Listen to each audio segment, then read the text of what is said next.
Hello बच्चों, आज मैं स्टार्ट कर रहा हूँ क्वेश्चन नंबर 8 से। A carrom board 4 feet into 4 feet square has the queen at the centre. The queen hit by the striker moves to the front edge, rebounds and goes in the hole behind the striking line. Find the magnitude of displacement of the queen from the center to the front edge, from the front edge to the hole, and C में है from the center to the hole. पहली बात कि एक carrom board है,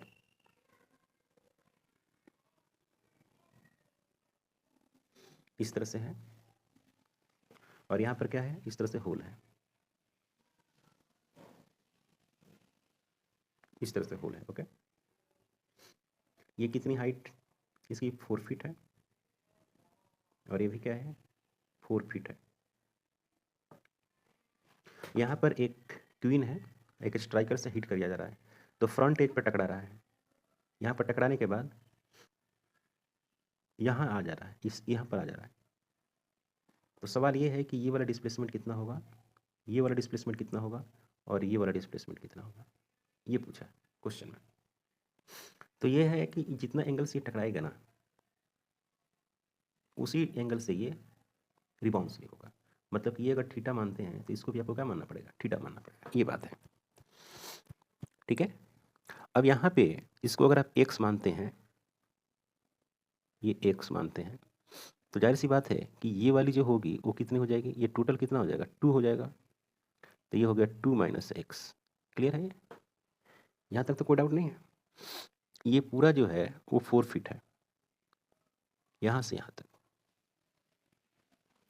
तो अगर इसमें देखा जाए कि ओ ए, इसका नाम बी दे देते हैं, इसको सी रख दीजिए, इसको डी रख दीजिए, तो ये वाली जो एंगल है और ये वाली दोनों एंगल क्या होगी, बराबर हो जाएगा। इसको 1 माने, इसको 2 माने, तो theta 1 is equal to theta 2 होगा। तो इसमें एक रिलेशन आ जाएगा, tan theta 1 is equal to tan theta 2। इससे एक रिलेशन मिलेगा आपको एक्स कैलकुलेट करने के लिए।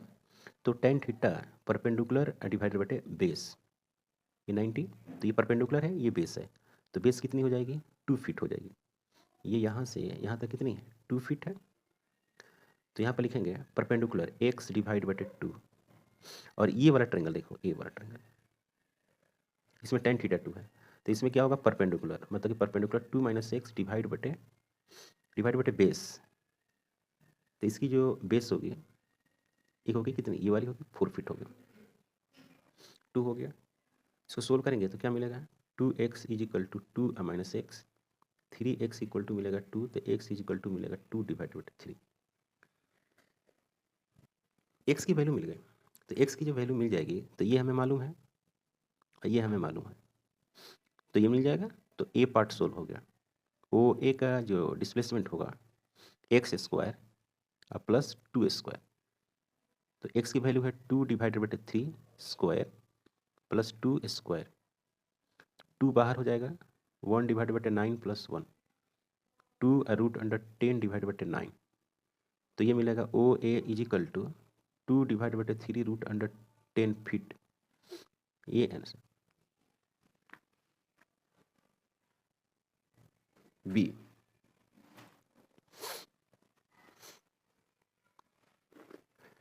बी पार्ट में पूछा है कि ये वाला डिस्प्लेसमेंट कितना होगा। देखो यहाँ से यहाँ तक ये वाला, तो हमें ये वैल्यू चाहिए, ये वैल्यू मतलब ये रहा, या आप इसको ले लीजिए ये और ये, तो ये निकल जाएगा। तो मैं लिख रहा हूँ ओ, यहाँ बी है, A B under root this square plus this square, तो ये हो गया 4 का स्क्वायर प्लस 2 माइनस एक्स इसका स्क्वायर।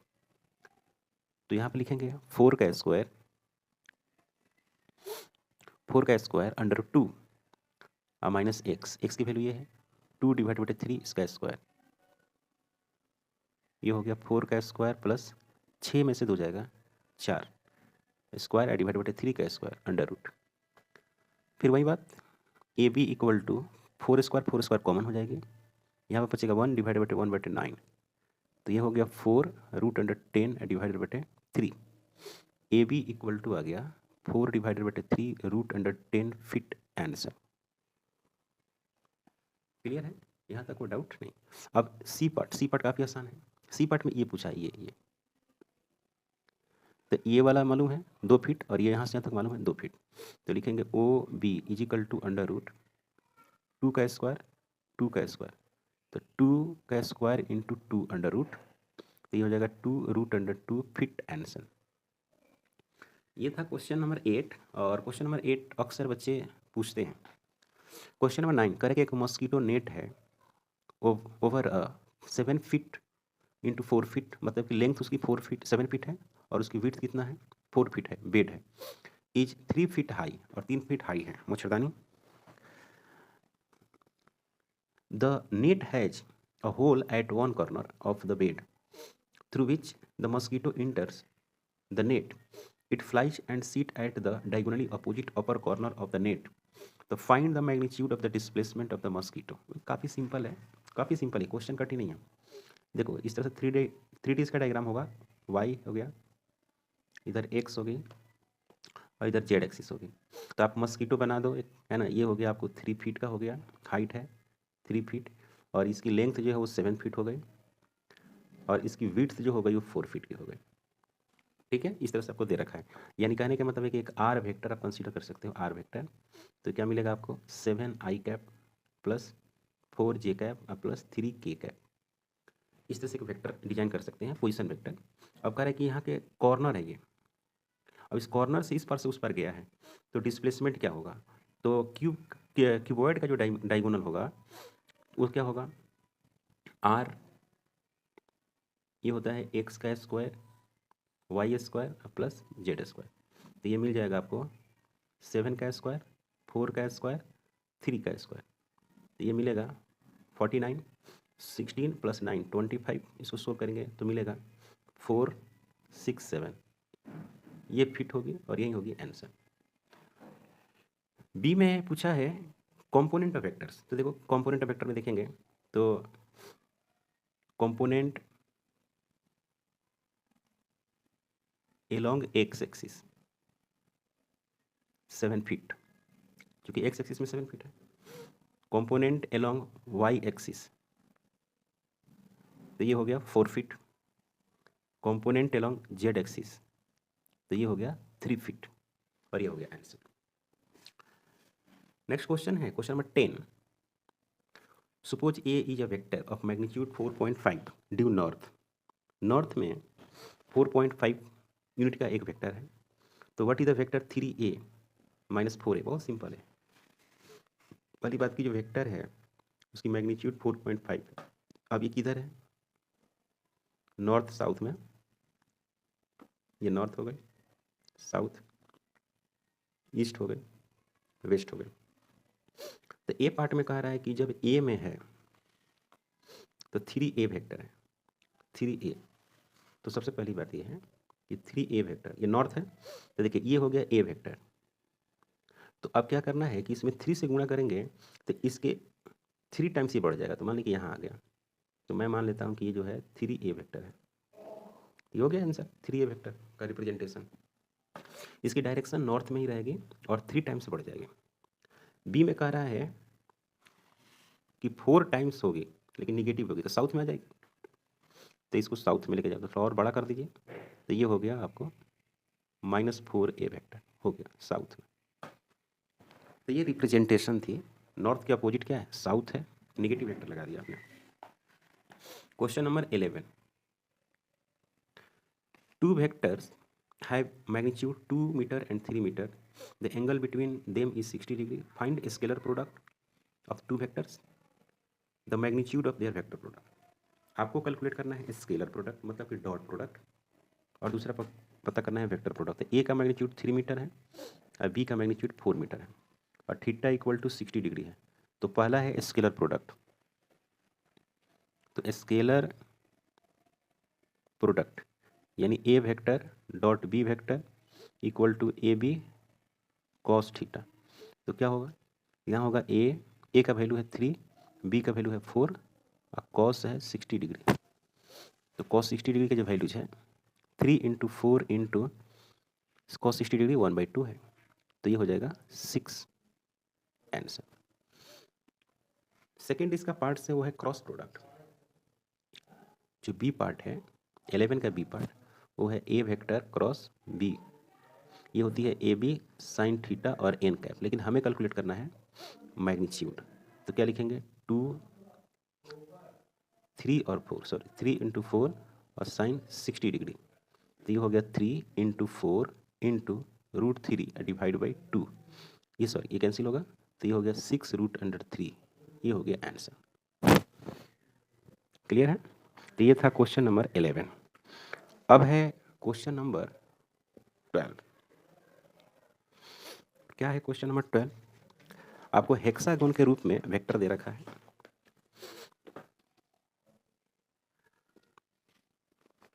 कह रहा है कि late A1 A2 A3 A4 A5 A6 A1 be a regular hexagon. Write the x components of the vectors represented by the six sides taken in order.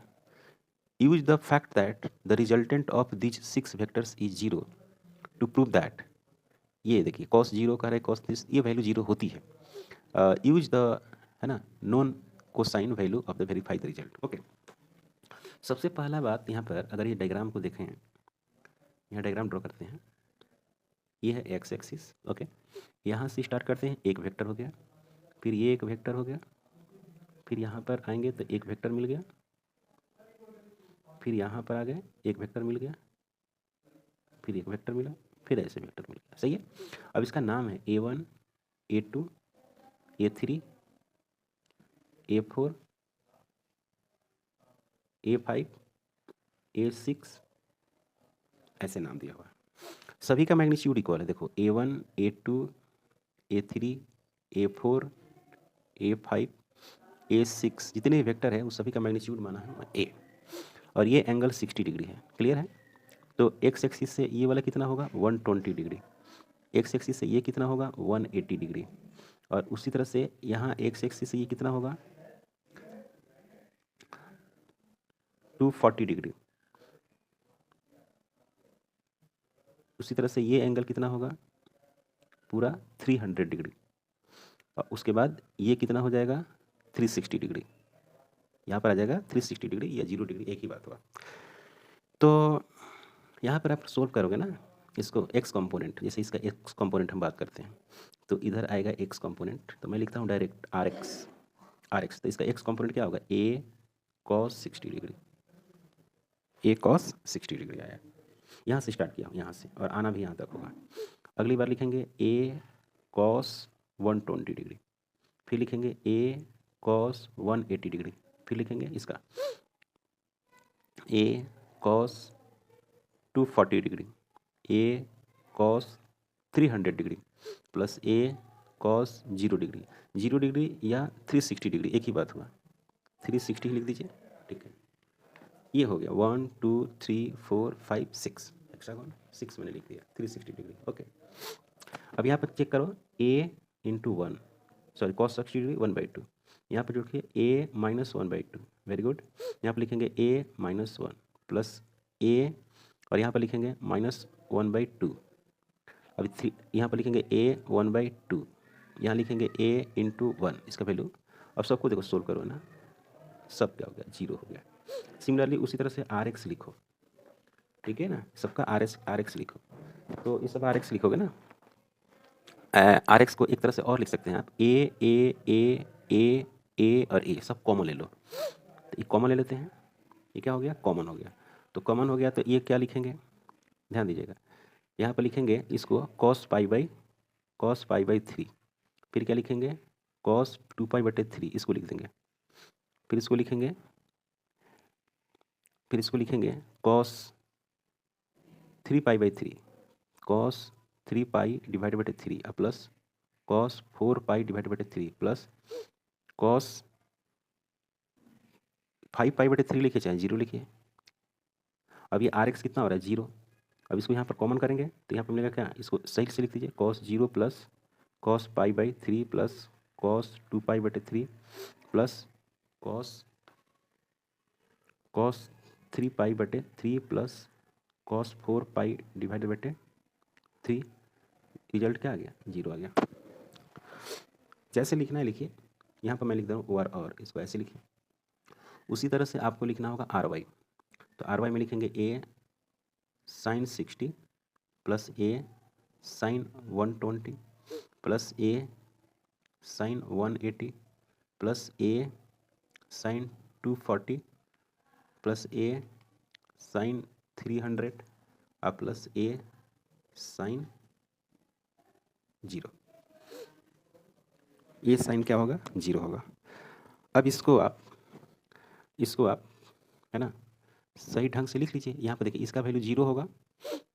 इसको solve करेंगे तो आपको मिलेगा, यहाँ पर मिलेगा a√3/2 और इसका भी मिलेगा a√3/2। इसका मिलेगा 0 साइन 180, इसका मिलेगा a और -√3/2, इसका मिलेगा a -√3/2 और साइन 0 क्या मिलेगा? 0। तो ये इससे कैंसिल करेगा, ये इससे कैंसिल करेगा और क्या मिलेगा? 0। तो RY भी क्या मिलेगा? 0। या आप ऐसा कर सकते हैं, ये एक साइक्लिक वेक्टर है, यहाँ से स्टार्ट किया घूम के वहीं पे आ गया, ठीक है ना। तो क्या कहते हैं इसको? डिस्प्लेसमेंट भी बोलते हैं। तो इस तरह से ये 0 हो गया।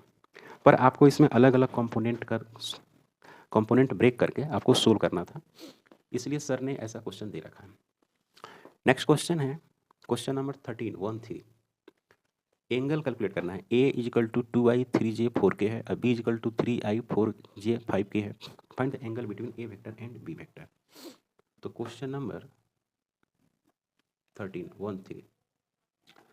a एक वेक्टर है जो दिया हुआ है 2i 3j 4k। b एक वेक्टर है जो दिया हुआ है 3i 4j 5k। इस तरह से आपको दे रखा है। अब इसमें आपको एंगल निकालना है। तो एंगल निकालने के लिए आप पढ़े होंगे a vector dot b vector equal to a का मैग्नीट्यूड b का मैग्नीट्यूड cos थीटा। तो ये होगा आपको क्या? cos theta equal to a vector dot b vector divided बटे a का मैग्नीट्यूड b का मैग्नीट्यूड। तो a डॉट b आप कैलकुलेट करेंगे तो कैसे करते हैं? इसको इसमें सीधे मल्टीप्लाई करते हैं, 6 हो गया। इसका इससे मल्टीप्लाई करेंगे 12 हो गया और इसको इससे मल्टीप्लाई करते हैं तो 20 हो गया। तो इसको हम लोग लिखेंगे 18 प्लस 20, तो ये हो गया 8 38। उसके बाद a का मैग्नीट्यूड निकालते हैं। तो a का मैग्नीट्यूड कुछ इस तरह से है 4 9 16, तो ये हो गया आपको 25 29। b का मैग्नीट्यूड निकालते हैं तो क्या मिलेगा? 9 16 25। तो इसको सोल्व करेंगे तो ये हो गया 50। इसको लिख सकते हैं 5√2, ठीक है। अब इसको cos थीटा इक्वल टू लिखेंगे, cos थीटा इक्वल टू 38 लिखेंगे a डॉट b को। a का मैग्नीट्यूड है √29 और b का मैग्नीट्यूड है 5√2, तो ये हो गया 38 डिवाइड बटे 5√9 दूना 18 2 दूना 4 1 5, ऐसे होगा। cos theta is equal to 38 divide बटे 5√58। Theta is equal to cos inverse 38 divide बटे 5√58। ये हो गया आंसर, करेक्ट। तो भाई यहाँ पर आप देख लो a है और b है, तो सिंपल आप डॉट प्रोडक्ट का ही फार्मूला लिखो। a डॉट b सिमिलर वाला 1 होता है और d सिमिलर वाला 0 होता है, ये आपको मालूम है। काफ़ी सिंपल है। ओके, नेक्स्ट क्वेश्चन है 14। कह रहे हैं कि इसको प्रूफ करना है आपको कि a vector dot a vector cross b vector 0 होता है। आपको प्रूफ करना है क्वेश्चन नंबर 14 कि a vector dot a vector cross b vector 0 होता है, ये प्रूफ करना है। तो लेट जैसे a वेक्टर दिया हुआ है तो इसकी कहीं ना कहीं डायरेक्शन होगी। मान लेता हूँ कि i कैप में है, b वेक्टर जो है b है और j कैप में है। अदर डायरेक्शन भी मान सकते हैं आप, मतलब कि एक को a मानेंगे तो आई कैप, a वेक्टर को i कैप मान लिया और b वेक्टर को j कैप मान लिया। तो यहाँ पर लिखेंगे a vector dot a vector cross b vector. इसको क्या लिखूँ? a I cap dot a I cap cross b j cap. तो यहाँ पर क्या लिखेंगे? a I dot a b I cross j। तो यहाँ पर लिखेंगे a I dot a b और i क्रॉस j क्या होता है? k होता है। तो यहाँ पर लिखेंगे क्या? a square b i dot k। तो यहाँ पर लिखेंगे a स्क्वायर बी और आई डॉट के क्या होगा 0, तो ये हो गया 0। क्लियर है? मतलब कि A vector dot A vector cross B vector is equal to 0 होता है। क्लियर? ओके। नेक्स्ट क्वेश्चन है कि ए बराबर ए इक्वल टू दिया हुआ है 2i cap plus 3j cap plus 4k cap. यहाँ पर दिया हुआ है बी के टर्म में, कह रहा है कि ए क्रॉस बी निकालना है। तो आपको यहाँ पर है क्वेश्चन नंबर 15, ए वेक्टर है 2i plus 3j plus 4k। यहाँ पर यूनिट वेक्टर होगा, यहाँ उन्होंने वेक्टर दे रखा है, इससे कोई प्रॉब्लम नहीं है। आप यूनिट वेक्टर लिखो या वेक्टर लिखो, 4i plus 3j plus 2k ऐसे। तो इसको सोल्व करेंगे ए क्रॉस बी, तो डिटर्मिनेंट से मैं सोल्व करता हूँ। ए क्रॉस बी लिख दिया मैंने। यहाँ लिखेंगे आई, फिर जे और फिर के लिखेंगे। आई के बदले में क्या लिखेंगे 2, फिर लिखेंगे 3 और फिर लिख देंगे यहाँ पर 4। ये वाला लिख दिया, आई के सामने 2, जे के सामने 3 और के सामने 4। फिर देखिए यहाँ पर लिखेंगे 4, यहाँ पर लिखेंगे 3 और यहाँ पर लिख देंगे 2। क्लियर है? फिर यहाँ पर क्या लिखेंगे इक्वल टू, यहाँ पर लिखेंगे आई और इसको इससे मल्टीप्लाई करेंगे। आई जब लिखेंगे तो ये वाली लाइन के बारे में नहीं सोचेंगे और ये वाली लाइन के बारे में नहीं सोचेंगे। आई, क्योंकि आई क्या है फर्स्ट रो में है और फर्स्ट कॉलम में है, तो इसमें क्रॉस मल्टीप्लाई करना 3 × 2 6 और 4 × 3 12। यहाँ प्लस लिखेंगे फिर माइनस लिखेंगे और जे लिखेंगे, तो ये वाली लाइन के बारे में नहीं सोचेंगे, फिर इसके बारे में नहीं सोचेंगे। तो यहाँ पर 2 × 2 4 और यहाँ पर -16। अगेन के कैप लिखेंगे, के कैप, तो के कैप में क्या लिखेंगे 3 × 2 6 और ये हो गया -12। अब सोल्व करेंगे तो -6i कैप आएगा। यहाँ पर हो गया माइनस और ये हो गया आपको -12 जे कैप, अब प्लस के कैप -6। यहाँ पर लिखेंगे क्या -6i कैप प्लस 12 जे कैप और -6 के कैप। ये हो गया आंसर। करेक्ट? तो आज मैं 15 तक सोल्व किया हूँ। कंटिन्यू नेक्स्ट वीडियो में आएगा 16 से।